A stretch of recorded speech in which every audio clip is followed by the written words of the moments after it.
পরে নবীজিকে জাহান্নাম দেখানো হলো।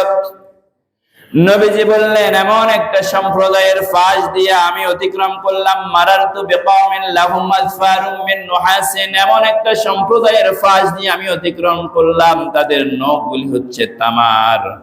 ওই নখগুলি দিয়ে তারা তাদের মুখমণ্ডলের মধ্যে আঁচড়াচ্ছে, খামসাচ্ছে, গোশতগুলি টেনে হেঁচড়ে বের করে ফেলছে, তাদের বুকের মধ্যে তারা আঁচড়াচ্ছে। নবীজি জিব্রাইল আমিনকে জিজ্ঞেস করলেন, মান হাউলা, এই সমস্ত লোকরা কারা ও জিব্রাইল?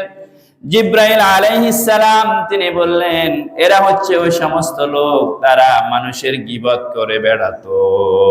নাউজুবিল্লাহ।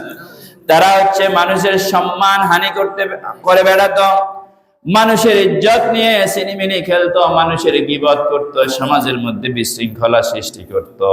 এদের শাস্তি এই কারণে আল্লাহ রাব্বুল আলামিন জাহান্নামের মধ্যে এইভাবে তাদেরকে শাস্তি দিচ্ছেন।